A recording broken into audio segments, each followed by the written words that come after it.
And of course, with me is Todd Ayer, my partner in crime in this venture. How's it hanging, Todd?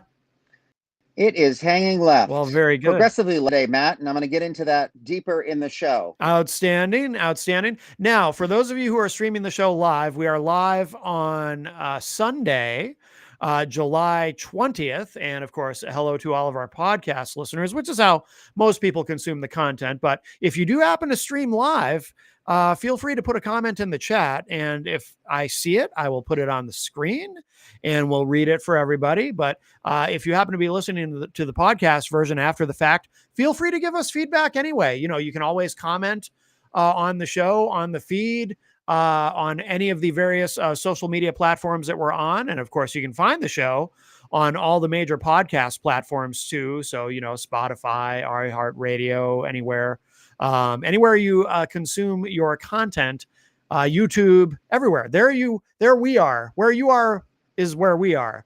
That's my attempt at a quick motto, which is quite clumsy on my part. So I won't. Yes. I shan't do that again. But so Todd, wonderful to see you on this Saturday afternoon. I'm sorry, Sunday afternoon. Oh my goodness, having a very busy weekend, so it's all going by in a blur. I can't keep my days. I hear you. The same here, my friend. Same here. Can't keep my days straight.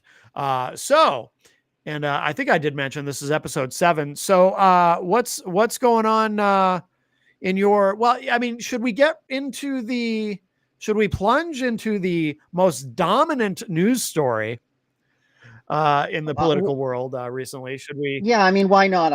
And actually, I did want to ask you something because I admit I have been so inundated with the second portion topic that we're going to talk about, which is the D1 congressional race that is catching momentum here in New Hampshire. I have not. I heard a little bit of a sound bite on what's going on with the Epps thing. Of course, I'm up to date on, and that's the topic we're about to explore momentarily. Mm-hmm. But the other one, I guess the Russian relationship is something we're going to talk about in this next hour, as well as I heard a little bird told me. No, I don't listen to Fox, but it does sound a Fox term here, or a Fox misnomer, but something about Obama being like accused of some conspiracy theory out about Obama and how he might have done something treasonous. Have you heard anything about this? I have, and I don't know what actual evidence has been presented, if any, but of course they've been foaming at the mouth at Fox News over this, and something having to do with rewriting reports, directing the DOJ to rewrite reports with a heavier bias on showing Russia collusion between Trump and Russia, so in a way that actually relates to something we are going to get to later about Russia, or as Trump likes to say, Russia. So I suppose we'll get that's to that. That's a new one to me. How did I miss that? Yeah, it's the news cycle. I've seen that. The news cycle moves so fast. Yeah. As does my life. So, but Epstein. It's funny. Jenny was watching. I only saw the beginning of it, but there was this weekly show. I'm not even sure where it's from. It's online that Jonathan Capehart does with David Brooks. David Brooks, of course, representing the right. Jonathan Capehart representing the left. But David Brooks is a Jenny just said in the chat room, Marsha. Nice Brady's Bunch reference. Yep. So David Brooks was lamenting because he's one of the more, he's not a Trump guy. I don't know if he's officially technically a never Trumper, but he's not a fan of Trump. He's a more he's a Republican, a conservative who is not a fan of Trump, or as I like to refer to them, never Trumpers, or I like to call them the smart ones. But that's what that's how I, the ones who are still reasonable and living on the same plane of reality as the rest of us at the very least. Right. And Brooks was kind of lamenting that he was talking about how far America has fallen in terms of education and technological innovation and so forth. And he opened his remarks on the show talking about that and saying that, you know, with all of the problems and challenges that we have, and the number one thing that people are asking me about, and the main thing that people are talking about throughout the media, through all levels of media, is Jeffrey Epstein, a guy who's now been dead for 6 years.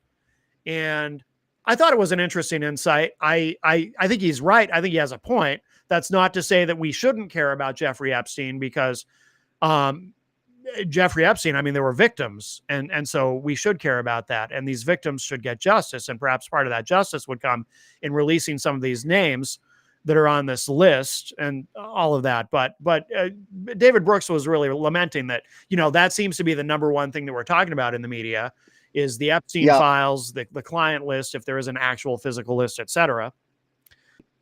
And I thought that was interesting. So some people are pretty fed up with it all. And a lot of MAGA people seem to be fed up with it all. And what's interesting about it to me is because, you know, Trump is blocking any kind of release of it. That's interesting. I mean, that's par for the course. I mean, isn't that his typical modus operandi? I mean, does this guy ever like let anything come out that is truthful? And certainly not if it's truthful and anti-Trump. Well, the thing is, he can kind of afford to stonewall it, because what seems to be happening is people are blaming Pam Bondi, or they're blaming Dan Bongino. They'll blame. See, Trump can get away with it because he knows at the end of the day, although he has lashed out a little bit, because some of the MAGA bro right-wing podcasters are kind of turning a little bit. Or at least they're starting to question their allegiance and their loyalty to Trump. But he knows the MAGA base, they'll just blame anybody but Trump.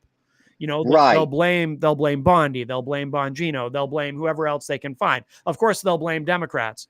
They'll blame whoever they have to blame, as long as they can avoid holding their dear leader accountable. So Trump knows at the end of the day, it's not really going to hurt him with the base, because the base is loyal to him no matter what. You know, they're right.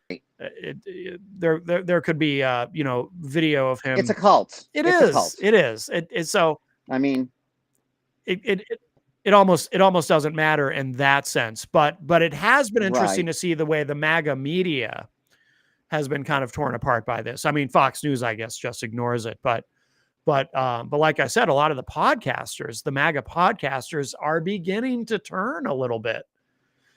Yeah, I mean, at the end of the day, though, we'd be remiss in not stating the obvious, which is that I think that the podcasters at the end of the day are podcasters first and MAGA people second, many of them anyway. Especially if you're talking about your Joe Rogan. And you know, Joe Rogan wouldn't be the caster, at least like with listenership and economically, if he didn't know how to read the tea leaves. Right. So he's not going to do something that's a career suicide. Agreed. So as people are starting to like, plus Trump is kind of like, you know, it's dissipating slowly, but it's starting to dissipate in the sense that TikTok, his time is up. I mean, the guy is about to like end his presidency. Like, really, as long as you adhere to the laws as they should be. I mean, it's getting, you know, closer to the end than the beginning. Let's put it that way. True. Yeah. So yeah. So I although this is scaring me, but that segues nicely into where my belief system is coming. Now, first off, usually I think I can say safely I would agree with a conservative podcaster. I guess now I have to strike that from the record, because just prove me. I would agree. But I would agree for different reasons. Sure. I would agree because my problem is this. Are you really telling me, with all of the problems going on right now in this country, that the Epstein file, who was on the list, and having these people's hands get caught in the metaphoric cookie jar, really what the media and even people on our side, and specifically on our side, actually, because I can't hold Republicans accountable. I've given up on that. But I'm still hold the Democrats accountable. And why is this the thing they're going on and on and on about ad nauseum? Like, they have been hand-wringing and self-deprecating for like since the Harris camp on down, and they couldn't come up with a message, to save their own skin. And here they are. This is what they're going to get all upset about, and they are demanding justice for. Meanwhile, we have, like people ignoring the justice system and corrupt, people in court that are politicizing the Supreme Court. And, the list goes on ad nauseum. And it's Epstein files and what the poorly behaved rich and famous are doing once again. Well, here's the thing about that, though, because I guess I'm taking kind of a nuanced view of it, because I'm kind of, I understood absolutely what David Brooks was saying, and I understand what you're saying. And I think that's a great point. And, there are very important things going on that are kind of getting lost in all of this, lost in everything about Epstein. On the other hand, though, I do think we got to be able to talk and chew gum. We should be able to care about all the things you mentioned, but I think we should also be caring about the Epstein files, because there are victims here, and that's something everybody loses sight of. Everybody kind of forgets. No. You know what I mean? Because we absolutely. Yeah. But what I'm saying is, I haven't seen the party have fight now. Yeah. For a long time. I think your dog's upset about the Epstein files. Yeah, the Epstein files. She definitely doesn't. She feels like, we should really be doing something about, kill shelters and things like that. But that's a whole other issue. Anyway, I'm for her. I'm anti-kill shelter. Just for the record. Me too. But anyway, it's not. I don't want people. I don't want to get caught in the Iranian circle. So to dismissing the fact that a crime was done. Yeah. I'm just saying that as a Democratic leader, job is to right the wrongs of this regime and get us back on the track of democracy and fix. I mean, how about the big bogus bill? I mean, let's fight for some things that actually affect a lot more people. Saying. I agree. I think a lot of Democrats have kind of hung their hats on the ideas that the Epstein files is going to be what brings down Trump and completely dismantles MAGA. Okay, so maybe that's it too. But we've had a lot of smoking guns to bring down MAGA. 9. True. And it never works. January 6th didn't bring down. I know MAGA. If that couldn't do it, what can? I mean, to me, that's way worse than the Epstein files. I mean, plus it's no mystery that rich men who have unbridled power and influence use their power to abuse less powerful people. That's right. Sort of the unfortunate formula. Right. So this is really not news. These are pigs. Brian Mackey had a good insight. He said it's important because they keep lying. We get nowhere asking about the economy and the $1.99 gas. They got caught in a bold-faced lie on Epstein. Yeah, Brian, and I would agree with that. But 2 points on it. Number one, I think the good news is they're now living the gas drama and the egg drama. I don't have to waste my time anymore crafting great narratives about the economy being up to par, because it's not. So, and it was before. So the proof is in the egg prices, shall I say, right? And hasn't lowered them. So make scrambled eggs out of that, my friend. Right. And next thing is, I mean, I get it. Again, it's just, to me, I guess I've lost a little bit of, I guess I don't believe that the Democratic Party or many of the Democratic at the top of the brass leadership there are doing it for the right reasons anymore. I mean, I really believe that they are, dare I say, somewhat opportunists themselves. This is getting them a lot of media. This is, their self-importance and self-interest too. So I think they love the media coverage, and to be able to bellyache about Trump publicly and get a lot of gold stars on their papers, right, just as much as Republicans do. Like, I mean, of course, honestly, Schumer's leadership right now is embarrassing. Yep. Jeffries isn't much better, and I'm sorry, this is what's going to like have you, start to cause good trouble and march into to war. For like, we asked you to march to war a lot long ago.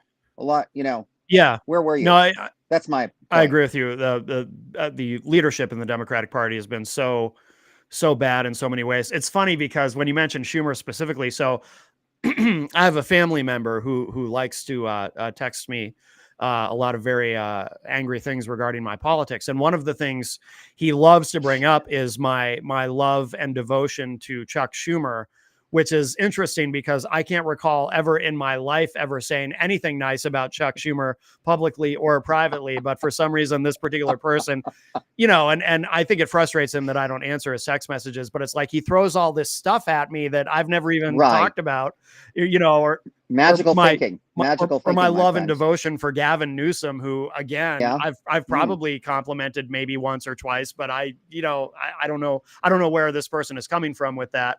Yeah. Yeah, I've known you for a while, and I've never known you to send any love letters to Schumer.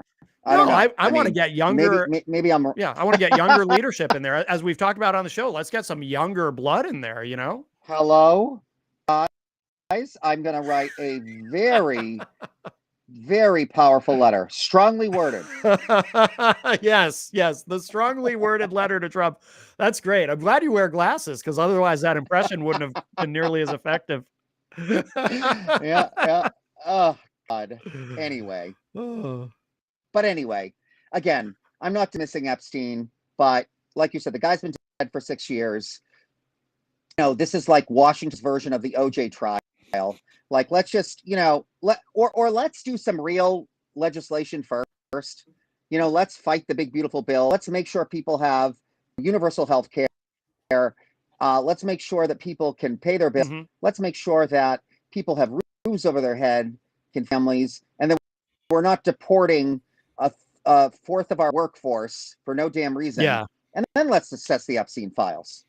Yeah. I think, like I said, I think we ought to be able to do all of it, but I don't disagree with you, because as I'm always complaining about the messaging in the Democratic Party and how bad it is, how disjointed it is. And I hate to say it, but I think maybe part of the reason for all the focus on the Epstein files is it's something easy that people can understand, because Democrats have a hard time explaining complex, like you've heard my rant about inflation.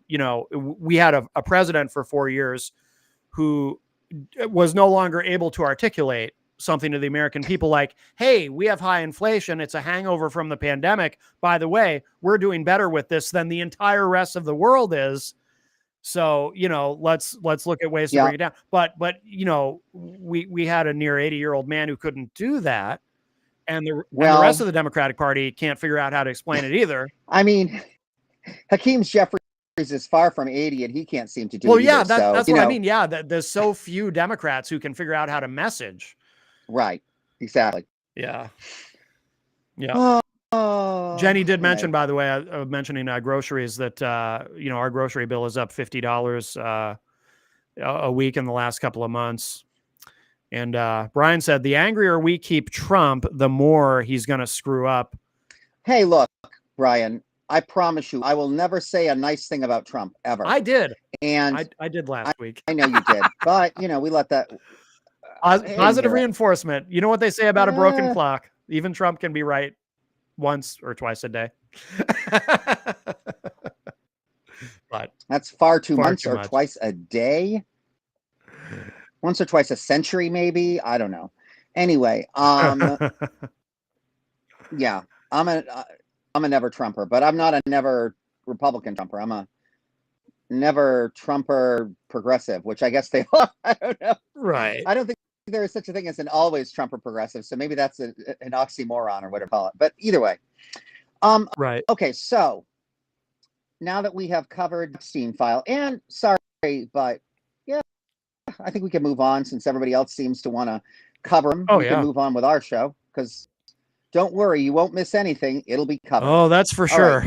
right. That's for sure. All right. Next on the docket here, MAG Russia. Go with it.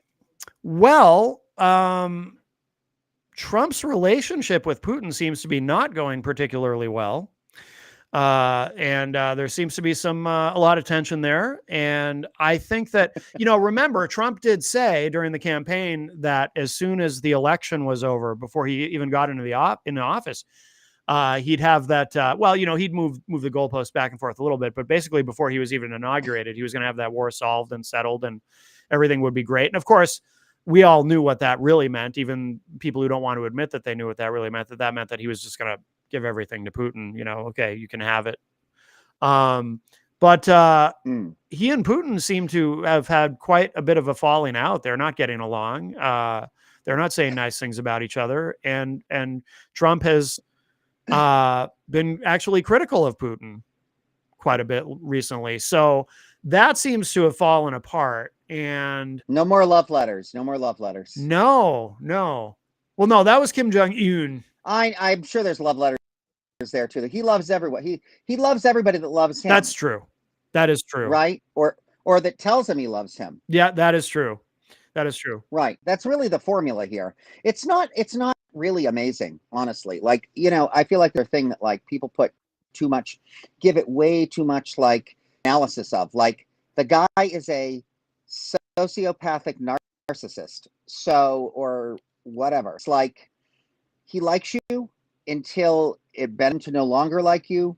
Right. And he likes you as long as you're stroking his ego. Oh, of course. But the minute you stop metaphorically jerking him off, he no longer likes you. Right. Yeah, absolutely. 100%. So it's interesting to see where that relationship goes. Ukraine obviously is suffering terribly, although they've had Ukraine and here and there will have some big wins.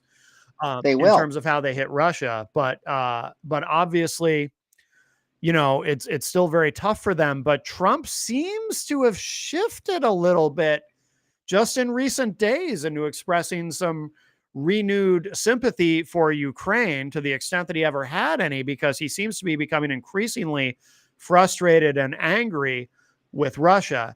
Now, unlike with the Epstein situation, however, I don't sense any big shift among MAGA, at least in the MAGA bro sphere in the podcasting world, against Trump over this. I don't think that it's registering with people that Trump's relationship with Putin has kind of gone south and may not be recoverable. So I think that, there's multiple reasons for this. I think number one, underneath their MAGA shells, a lot of these people are still war hawks. Yeah. So like the war is still alive and brooding in their minds, and they're going to continue that fight into eternity.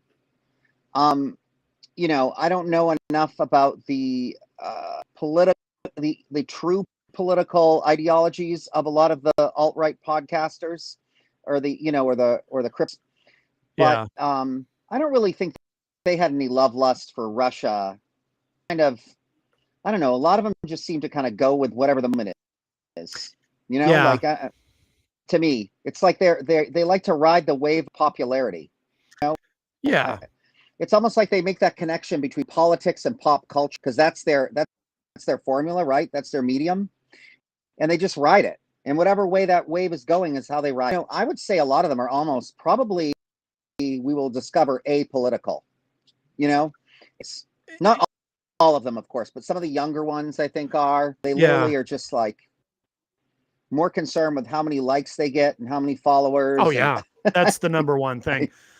It is murky when it comes to foreign policy with MAGA because a lot of them they'll talk about they can't they can't spell it. That's too difficult. Well, they'll talk about being very anti-war, and a lot of that is clearly a reaction to the neocons. The W and all that, and these, they'll talk about these endless wars and how they want to get out of the endless wars, and that's what Trump promised. Okay. I was going to say W was in. No, but you're not saying W was anti-war. No, W right? was very, very pro-war, but pro-war. So a lot of the MAGA base that they talk about being anti-war, and that Trump, is they'll say he's sort of anti-war, but then they find a way to, when it comes to attacking Iran, for example, that actually divided people too somewhat. But even the people who were upset with Trump seemed to kind of forget about it after a couple of weeks. But, but I don't think they have strong feelings about any of it one way or the other. No. Yeah, I agree. I think honestly, first off, you're dealing with a lot of, especially if you're talking about so for one thing, you're giving them a lot of credit. They don't know, they don't have the brain capacity to be able to fight two wars. And right now they're too entrenched in a domestic war and a culture war and a war against immigration. These are the wars they can stomach. And these are, because it's easy for them. First off, they created them. And second off, I just think it's self-involved and self-indulgent. So they're isolationists, but they're not anti-war. And there's a big difference to me. Anti-war is like, I want the peace. I care about the well-being of my neighbors. Yeah. I don't believe in using violence against people to get my I want. Right. And none of those things are true with the MAGA people. They're fine with being bullies. They're fine with abusing force, even on their own people. So they're hardly pacifists. So I don't know. I also like, they love to hear themselves talk, maybe even more so than us in this world like to hear ourselves talk. Sure. They just want to remain relevant. I mean, if you're crazy, honestly, there isn't much of a difference between the Christine Nome and the Marjorie Taylor Greene and that homeless individual sitting on the bench talking to themselves, waiting for the bus that will never come. And that's really what it's all about. These people are nuts, and I just don't give them a lot of rational, reasoning behind what decisions they make or don't make. I don't know if they just like wake up in the morning with dreams and this is how they decide they're going to go. I mean, Miriam Banish said in the chat room, there often seems to be no rhyme or reason to what Cheeto Head does. Right. I will say this. I do think so. I do think there are a lot of people in the MAGA movement who are sincere about, when it comes to foreign policy, who are sincere about not wanting to continue to get into these endless wars. You know what? Let me just quickly say one thing before you go on that. You're right. I think that we could actually divide the MAGA movement now into two, right? So there's the Peter Thiel, Stephen Miller group, and they are strategically not wanting war. They truly are trying to wage a scale culture war in this country. I agree with that. Yep. Like with neo-fascism and running the country like it's a dark corporation and all of this. I agree. So, and they want to get rich with as little, well, they're already rich. They want to get freaking rich beyond any fathomable, and they want to do it at the expense of everyone else. So to them, you can't try to, they literally want to dominate the world. So how do you do the world and focus on, but do it internally and explode it out, so when you're trying to Handmaid's Tale, you can't really focus on Russia or Iran or this or that. It distracts, and they're also megalomaniacs, possibly and more effective at being megalomaniacs, actually. So when you're like an Elon Musk, Thiel, or a Stephen Miller, you don't want any distractions from building your empire. That's a really good insight, Todd, because I'd never thought of it quite that way. But I think you're on to something. So somebody like Peter Thiel, he may just not want war because that's going to distract from what he's trying to accomplish domestically. I'd never thought of it quite that way, but that does make sense. And nothing distracts us quite so much as war does. I mean, right. They literally wrote a book, 2025, it to the up-and-coming president and said, this is how you should run your administration. These people are like, the equivalent. They're like neo-fascist Zionists. You know what I mean? Not in the term of like, the Israeli Zionist term, but like, they themselves are cult leaders. They're trying, and furthermore, although Trump seems to not be aware of this, they're using him as a puppet.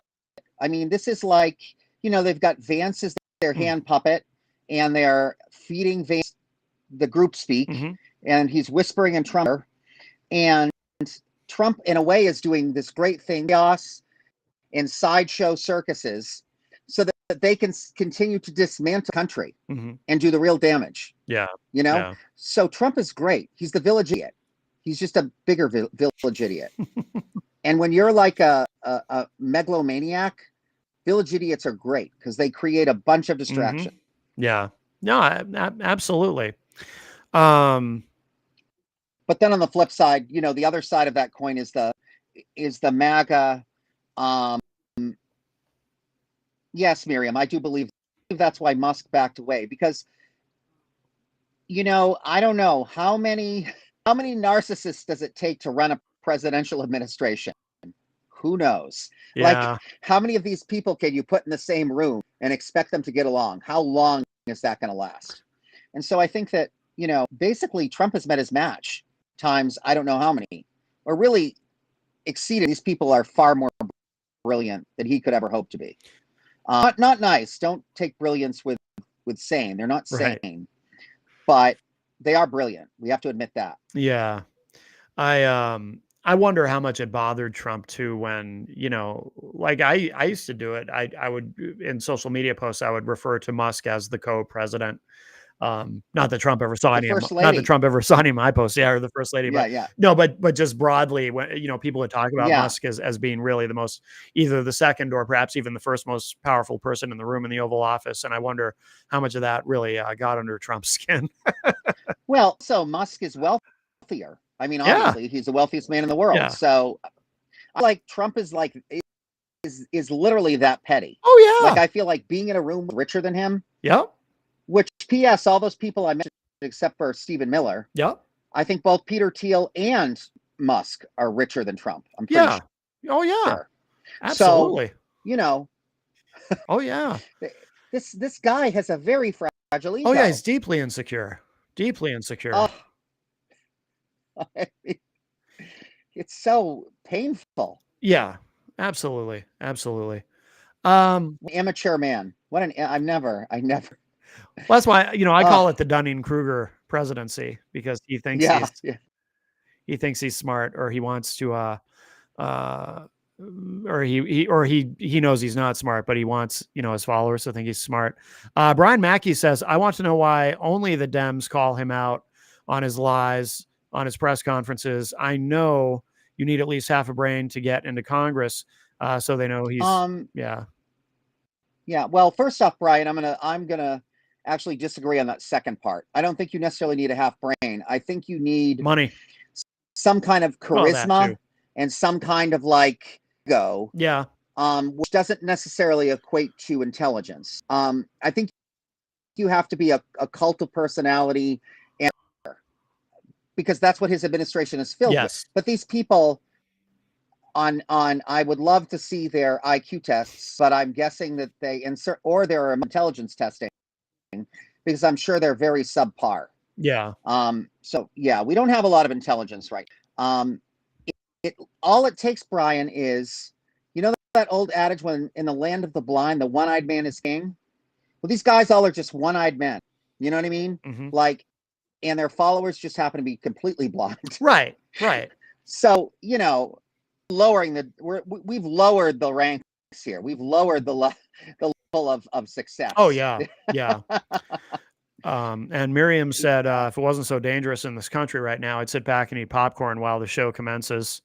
I agree with you full-heartedly, Miriam. It is one day, we will look on this and dare I say, yeah, because it is laughable. Yeah, I mean, it would be funny if it wasn't so tragic. Yeah. Be funnier if it wasn't our country. Oops, did I say? Exactly. Well, yeah, exactly. But we do. That's the other thought on this, because this could be a whole other topic. But like, I find it so funny that we talk about all of these like underdeveloped, like dysfunctioning nations. Yeah. And meanwhile, here we got a superpower and we can't seem to get, I mean, we are so dysfunctional, which is even, it's like we have the tools, we have the money, we have the intelligence, we have the power, we have pretty much everything you would want, and we don't know what to do with it. Yeah, very well put. You're right. And what else? I mean, it's just embarrassing. Yeah. Really. Yeah. Yeah, absolutely. Should we segue into I know you wanted to talk about the campaign and yeah, so that actually does work our way into the campaign. Yeah. So in the campaign right now, Pappas, his seat, as people may know or not know, he's going to give up his congressional seat in New Hampshire, and he's going to pursue a senatorial position. And right now, what's happening is, you know, people are sort of jockeying for that, for his role, his position in Congress. Yeah. And right now, what I'm seeing, and it's only the early stages, but we definitely have what is happening internally in Congress, happening on the campaign trail.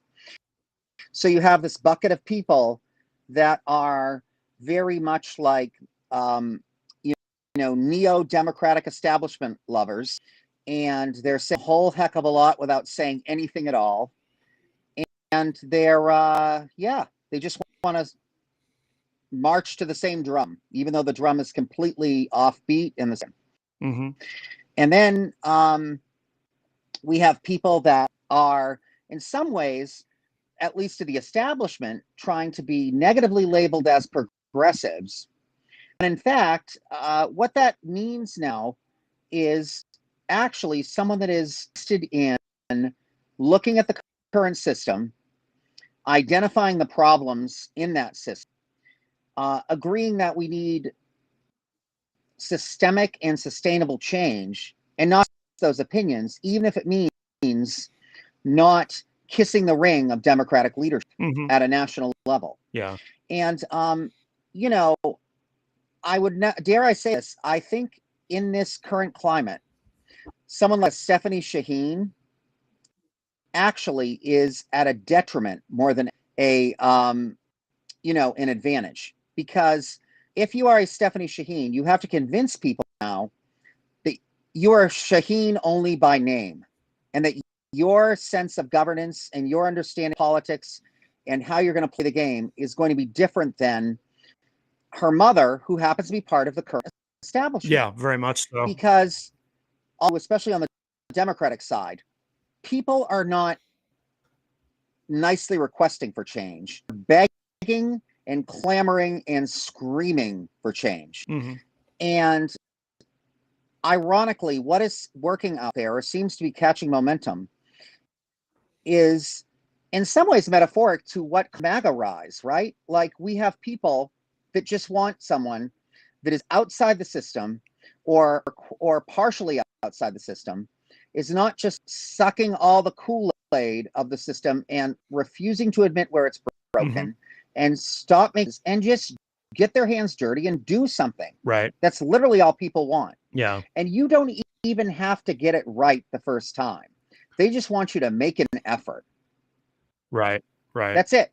It's really simple. And, you know, I think that what we're doing, and myself as a self-identified progressive, we're really like taking back that. It's kind of like when you sort of take the negative term, you know, it's like what I did in the gay world. We queer, which used to be you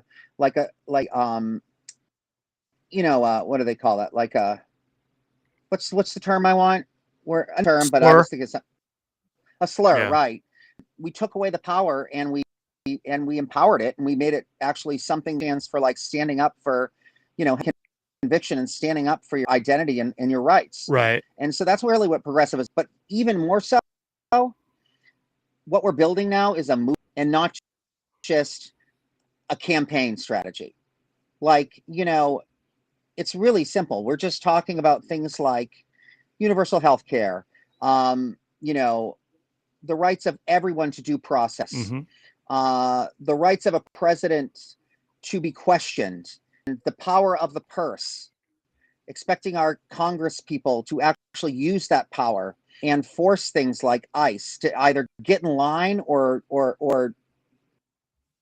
shut off. You know, like, I mean, that's the things we're working towards is like, not that, you know, we're gonna definitely not, and I don't support this like metaphoric defunding of ICE, right? But I do support taking inventory of the system and making people accountable and fixing what's broken and demanding change. And if they don't want to change, then asking them, and you can even ask them politely, to please step down and make room for people that are willing to put in the work and willing to do the hard, you know, the job that's needed.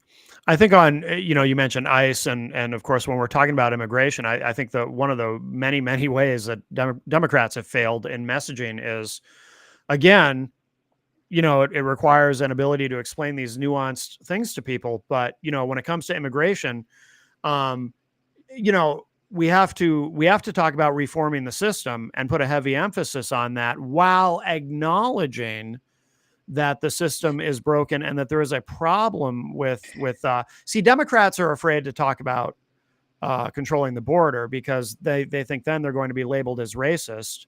So they try to avoid talking about it even when there is a problem. And what I say is there's nothing wrong with saying we as a sovereign nation have every right and reason to control our border, and that a secure border is a good idea. But we also desperately need immigrants, so we need to fix our immigration system so we can make it easier for people to come into the country legally and go and get jobs and all of that we depend on these immigrants for. But Democrats can't, you know, it's like they get afraid to even acknowledge, they're terrified to even acknowledge that border security matters. So they just end up not even talking about it. I think that the problem is that all of these, you know, a lot of people in Congress, both Democrats and Republicans, and for different reasons, and especially they literally go to work plug themselves into life support and just sit there. Like, and when things are good, you can fly under the radar and do that. Yep. You know? Yep. And nobody gets that upset. But when things are unraveling, and I feel like you were one of the people that created this broken system, which all of them have been wrong, that they are some of the creators of the broken system. They're all culpable. Yeah. Right. Then what do? They don't know what to do. Yeah. And they don't do anything except, you know, except, and they hope we just ignore it. Yeah. And they hope we just don't see it. Yeah.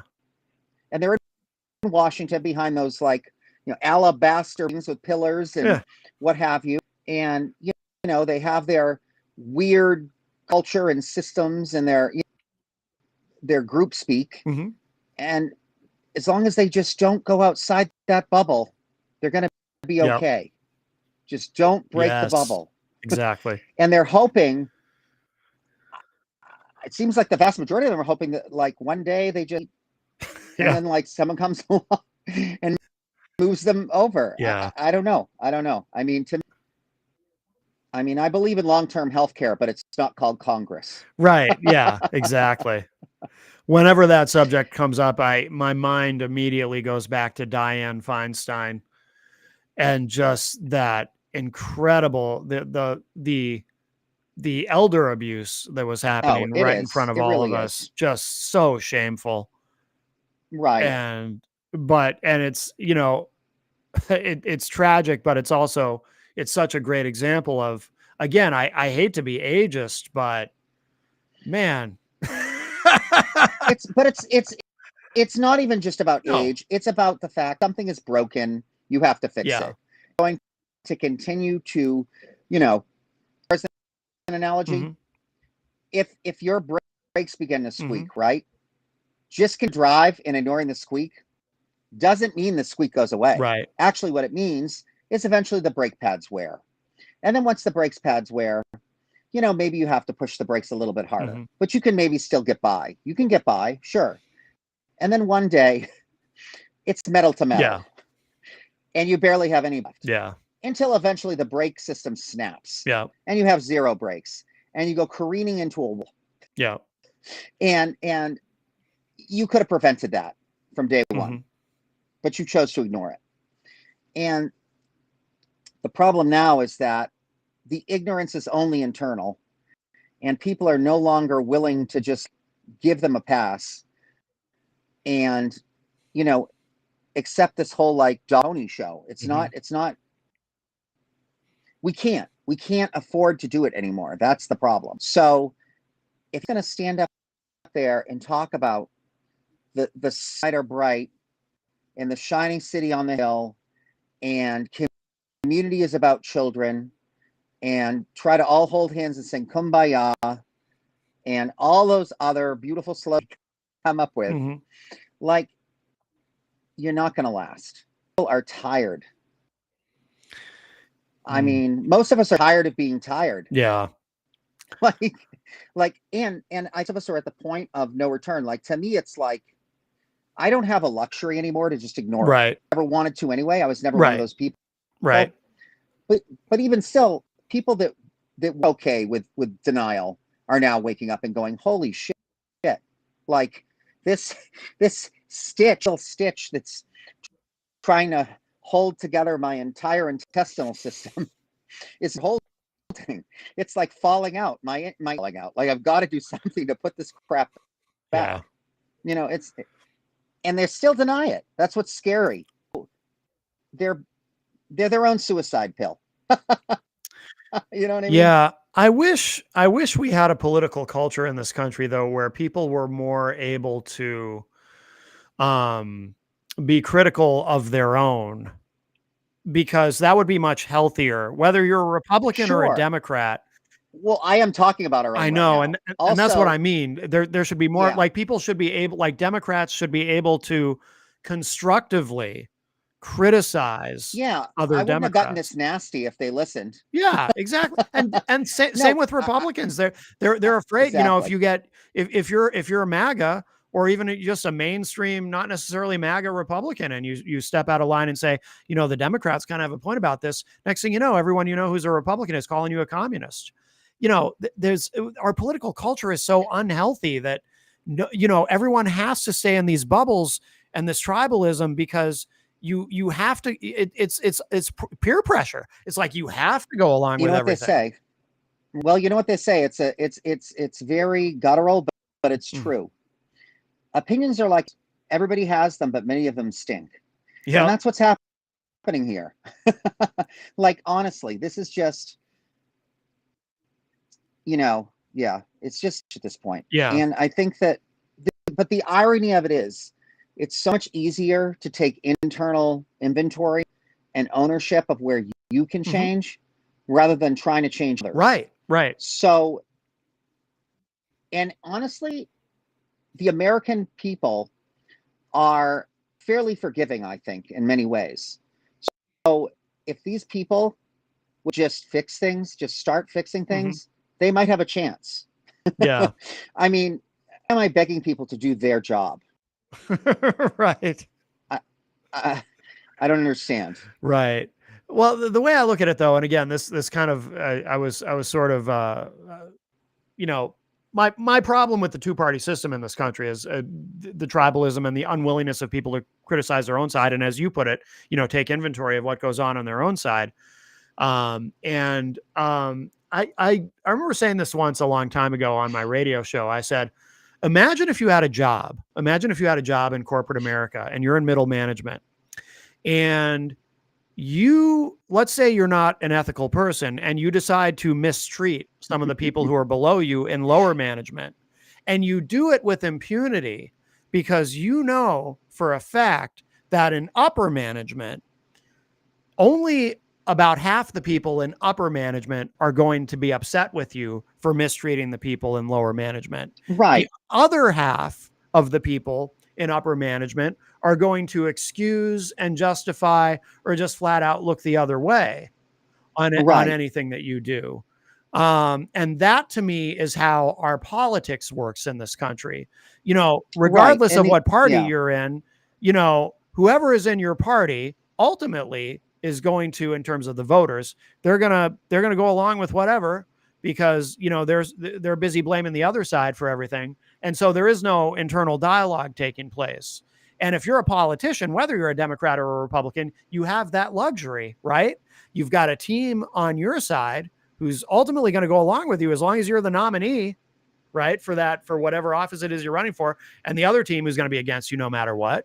And there might even be people on the other team who agree with you, but they're on that team. Yeah. So they can't speak up and say they agree with you. Here's the thing I find very interesting, though, is that, okay, so let's play a different game, right? Let's say that you're a politician because you're narcissistic and you're a megalomaniac and you want to feel important. Yeah. Well, then even in that scenario, you would think to do things that were successful, right, and that like grew ego and that grew your fan base, right, and that had people like worshiping you. Like, to me, that's so you're not even doing it out of self-pride, because even if you're overly prideful, I don't know one narcissist that's perfectly going to do things to like destroy their life. Like, you know. Yeah. Well, I guess Trump does. But. Well, the problem though that we run into then is, I guess, the blindness, narcissistic blindness. Well, just in a broader sense too, not just, I mean, Trump is the best example of it, but in a broader sense, again, it goes back to the tribalism.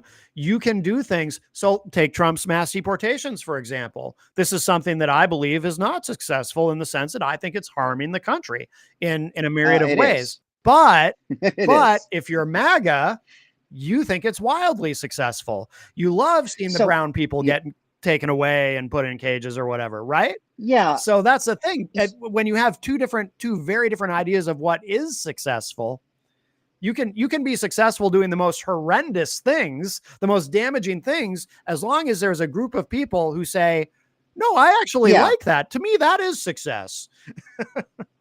and I guess I get that, but I guess, I don't know, maybe I'm a bigger narcissist. I don't know, but like, I might be the more cynical of the two of us. That might be part of it too here. No, I'm cynical, but I'm cynical, but I also admit that I have an ego, and I like people like love what I do, not hate what I do. Oh yeah. No, and I recognize that in myself too, because anyone who hosts a radio show or a podcast, obviously there's some degree of narcissism, because we're operating from a position that other people are interested in what we have to say. Matt, not here. Yeah. Right now, I am crafting language and literally crafting policy for another to act as a figurehead to promote. Yeah. If you don't think that's narcissist, I mean, come on. Because basically what I'm doing is like saying, hey, you know, I've got these things, but I'm so good. Right. Not only is it my belief, but this is a belief that I need to find somebody that can go out there and project to the whole world or whatever, the whole, nation. Right. Because I know what's right. And so to just think the politician thinks that is not accurate. Right. The people crafting the communication just as much think it's accurate. Yeah. So but that's important too, because like how can I ask people to believe what I believe or believe my leader when I don't believe it? If I'm like partially invested in it, or I can't argue my point. Right. I have no right to believe that. And that's what's happening right now. Like, I mean, people are feeling disenchanted and like left to just kind of flounder because their leaders are literally like, I don't know about you, I am so sick of hearing about how well we are not the majority. Ooh. I mean, there are things you can do. I know. Believe you, I stand ad nauseum now what you can't do. You've spent umpteen million years telling you what you can't do. Or not you, certainly in this current, it seems like it's been years. God, it seems like it's been a decade. But you know what's an example of that? Show me what you can do. You know, it's an example of because sometimes when Democrats, they say, oh, we're in the minority. Here's all the things we can't do. When you bring that up, what immediately races to mind for me is when Roe v. Wade was overturned, and there was an interview with Kamala Harris. Obviously, she was not the nominee yet, and as far as we knew, it was going to be Biden and so forth. But somebody asked, I think I even remember who. It was CNN. I can picture her, but I can't remember her name now. But she's one of the top anchors on CNN. Asked her, so what is going to be the Democrats' response to this? And she fumbled it and had no real answer other than, well, you've just got to elect more Democrats. Otherwise, there's nothing we can do. And it was like, oh my God, this is the best answer she can come up with. Not, well, here's we're in a tough spot, but we have some plans and here's what we're going to try to do. And we're going to make this. Instead, it was more like just kind of throwing up her hands like, well, what do you want? I mean, we don't have enough power to do anything right now. Unfortunately, I have a very local example, Matt. Okay. I was on the campaign with my client, and Stephanie Shaheen got up there and said, in all seriousness, that we are putting, in essence, that how can we act to deal with the immigration problem when we're not addressing the real problem, which is systemic racism? And until we fix the racism. Are you serious? She said this? I'm not joking. Then immigration is just merely a result of that systemic racism. And something else will come along the way that will be just as detrimental. And she went on ad nauseum about this. And then one of the other candidates was up there and said, yeah, like that. I agree. That's really the problem. So for anyone who I was speechless. So for anyone who thinks that I'm too tough and too mean when I talk about how Democrats are terrible at messaging, I give you Exhibit A. I was like, oh my God. Wow. That's bad. That's really bad. And this is after people saying we don't want Democrats that don't give us solutions. or that give us just these high in the sky philosophical like theories. If that is not a high in the sky, I mean, that's great if you're a college professor, sure. Stephanie, which you are. I'm glad. We could definitely write a thesis paper on that. Good Lord. But that is not going to fix the immigration problem. By the way, what is it going to take to get a Democrat to say, by the way, we need immigrants, so let's fix the system? Like, we can't want to say it. Well, she was saying we need them, but but then we need to have everybody sing Kumbaya and sing songs together to need them. No, you got to, like, they need to feel love. Yeah. Democrats need to be able. What they just need is love. Democrats need to be able to explain to people that we need them, and it benefits you because it benefits all of us to have immigrants in the country, because this country will. If I'll say it again, if you could wave a magic wand, a xenophobic magic wand, and all of a sudden every undocumented immigrant was gone, our economy would collapse overnight. I mean, it's already collapsing. That's what they're working towards. Like, they're literally like, that's why some of the people in culture and things like that. And P.S. even locally, that's why there's now like a transition in New Hampshire with a lot of the people in agriculture shifting more to the left, because they're like, but because we're running now, there's a lot of people outside of the people that like have the royalness. Yeah. like people that are new to the playing field, that are looking at this from like a movement built on like partnering with the experts inside of the NGOs and the nonprofits and the activists and the organizers, and getting their feedback, since they're on the front line, and saying, hey, what do you guys see out there when you're out there? What's working? What do people want? What do you need? This is it. It's so like we can have, it's just a conversation. Yeah. It's really all it is. The answers are right in front of our face. Yeah. Resources to do these things. That's the sad part.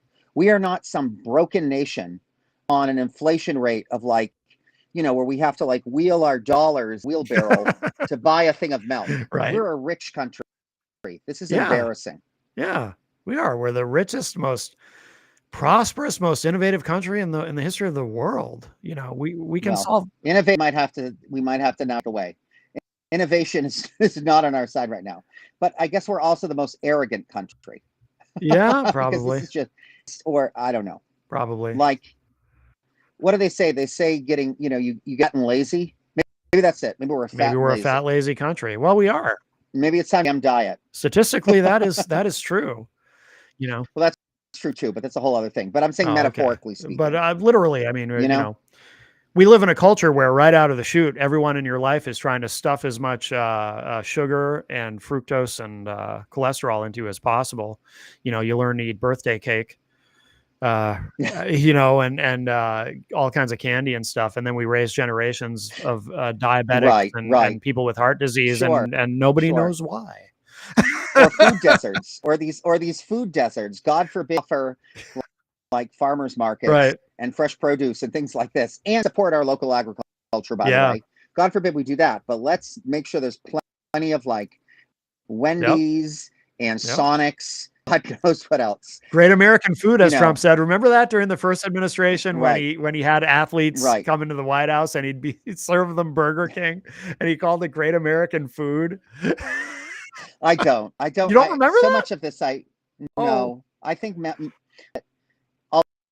although I don't want to think people. I'm not in denial. I'm just very, I'm very strategy focused. Yeah. I don't really care about all the garbage anymore. I'm sick of all the like static noise. Yeah. I honestly don't even listen to half of it anymore. I go through phases. I go through phases where I do kind of stop listening to the static noise, and then it just gets too loud and I can't ignore it. Yeah. Miriam says, we think we are by virtue of our existence despite so many problems. Yeah. You mean, well, that would be the same. That would be pretty much all about virtue of our existence. But you mean like, yeah, by virtue of almost like by virtue of our status as a quote unquote super. But honestly, like,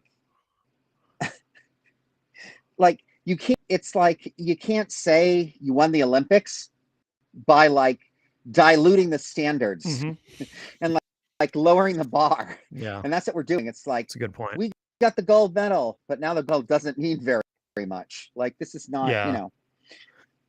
Yeah. I mean, I do believe in American exceptionalism, but I do too. But it is hard to cling to it sometimes. I'll be all about it when we deserve it. Yeah. I will, because in many ways, you know, we've done a lot of great things for the world, but we just need to get back to that. We need to live up to it. We need to live up to our legacy. And follow our own values. We write the rule book. Yeah. Like, let's listen to our own rules. Like, that's the whole thing with the whole, you know, the whole argument with due process for people and all this stuff, or, you know, a passage towards citizenship. These are things we designed. Why, you know, why we have a constitution. Why are we Why are we questioning our own designs? Yeah. Absolutely. I agree. Well, we're just over an hour, Todd. Was there anything was there anything we didn't get to that you wanted to mention? Or I don't know if you want to plug any if you have any campaign events coming up for your client that you want to mention, or anything like that. Or I mean, we'll be out there. We're really trying to do a lot of like coffees and conversations.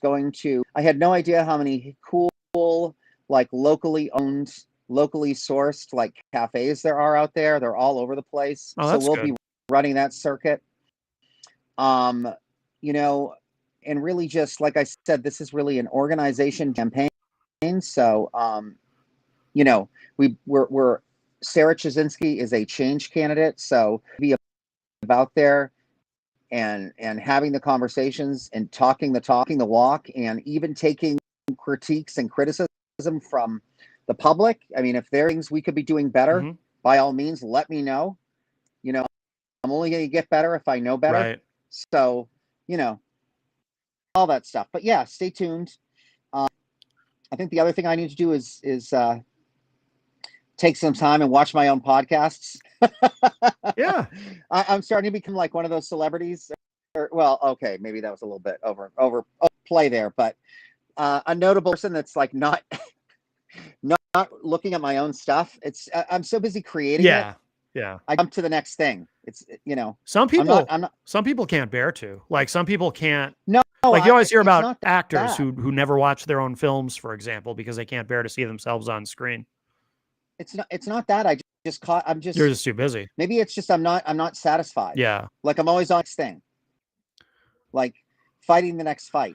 I love watching, and well, as long as I love listening back to the podcast, as long as my microphone sounds good, which I finally figured out how to get the best settings out of this mic. I do enjoy that. And then I cringe if something doesn't, something doesn't sound right, then I cringe and I beat myself up over it. So I suffer for my art when things go wrong. But Yeah, no, and that's every artist, right? Like, of course, I feel the same way. But for me, it's literally just like, I think right now I have two sort of in life. It's either turbo or sleep. Yeah. And like the only thing I can manage to muster in my downtime is playing Dragon Surge, sadly. I don't know what that is. Is that a video game? It's, it's like, I would say it's like slightly more like mentally developed version of Candy Crush. Oh, okay. It's a little more in depth, but like it's definitely like mine or like challenge, like it's challenging. So like, but it's a good escape. Yeah. No, that's good though. You need that. You make dragons and build worlds and whatever, and like worst case you just didn't earn enough, gems to like get the dragon you wanted. Sometimes that's a great problem to have. No, it's important though to have something like that that kind of, takes your mind off things and then, sort of resets your brain. So then you're ready to get back to it afterward once you've had a little bit of a break. That's important to have those things. So you have to rest, because if you don't rest, you're just gonna like. Oh yeah, yeah. Yep, absolutely. Your brain is like a computer, you got to power it down and hopefully it restarts. It might, there might be updates it has to do, but I guess that's dreams, right? If we're going to go, sometimes I like to take metaphors to an absurd degree. So the dreams are like updates happening, Windows updates, and I don't know. Yeah, that's an interesting one. No, I'm not saying it's wrong. I mean, yeah. No, it is wrong. It's what I just said is dreams are updates versus dreams are like, I mean, I don't know. Either way, they're both out there. They're just on different spectrum. Right. Yeah, I tend to go with like dreams are, are visions from like my, I don't know, some spiritual voice, like not godlike, but more like, maybe the dragons themselves talking to me. I do think it's funny that some people think dreams mean something, whether it's like a psychic vision or something. It's like, no, they don't. They're just random. Maybe they do. I don't think they do. They're just random bits of information floating around in your subconscious. I really doubt it. My dreams don't make any sense. There's no way my dreams mean anything. They're just random bits of randomness. When I have the time in a year and a half, I will sit and analyze a dream for you. And I really anything I can make you believe, right? But I can certainly spin it so you'll believe. All right. Well, that's interesting. Then I look forward to that. I'm going to put that in my calendar for a year and a half. Yeah. Right. Hopefully the country is still here in a year and a half, and we can do that. That'll be great. Right. Or that's all we can do, and that's where we go. No, it'll still be here. As cynical as I am, I'm not that cynical. I am. No. Well, I wouldn't be here, my friend. I'd be somewhere else. I'm not. I'm a patriot. I'm not a fool. Oh, one other thing though, we should mention website. I assume there's a campaign website. Yep. Should mention that for people who want to learn more about Sarah. Right. So it's www.sarah603.com. Excellent. Sarah603.com. That's a good. Yep. That's good, actually. You know what's great about that domain? I don't know if you... Oh, sorry. Sarah603.com. Okay, Sarah603.com. You know what's great about that domain, and you probably already thought of this. I don't know if you're the one who chose it, but you don't have to figure out how to spell her last name. Just Sarah603. Yes, although I've heard... Yes, although I do think what we're going to have to do is one of those like clever things in like some print work, in some where you have Sarah C and like the C is like a different color. Oh, that's a good idea. Then you have the rest of her, Chadzinski. So, because you don't, I mean, it's not, you do want name recognition. Like people to go on Google and be Googling Sarah C and be like, I can't find a Sarah C. That's true. So, That's a good point. That's a really good point. Oh, by the way, Miriam says dreams are the cleaning of our brains' hard drives. I like that. That's a better. Okay, that's a better analogy than what I Mine has a lot of cookies. And do you want to mention anything about where people can follow you and find you, Todd? Yeah, you can always go to my Facebook page, Todd Ayer, on Facebook. Also right now I'm tracking on Matt's stuff. So like, on YouTube, like you can follow his and then you'll find me there. I guess I'm like being a squatter right now. I haven't really. This is part of my issue right now, right? Like, although I did get myself basically a quasi assistant. Oh, okay. He's the campaign organizer. Oh, he handles the calendars. Did I meet him? And is he Jason? Yeah, Jason. Okay. And I said, you know what, Jason? I said, Jason, this is actually not a demotion. This is a promotion. Yeah. I said, fuck, Jason, but I can't keep my, I am all. Yeah. So if you could, I'm like, you would be priceless to simply just like keep me on track. Yeah. And he does it. Good. And he does it naturally, which is what's so great That's about it. great. Yeah. And and it allows me to do what I do, which is like big picture stuff and like philosophize and all that kind of thing, and like build the movements and all this kind of stuff too of what as well. He's at that stuff, but good. He's got a little more pragmatism than myself. Okay. Or maybe organization, I should say. Yeah. No, that's excellent. Yeah, That's good. That's good. Yeah. Sounds like you're a good team. Very good. Yeah, no, I love him. He's great. Awesome. He's awesome. And symbiotic relationship. Yeah, no, that's excellent.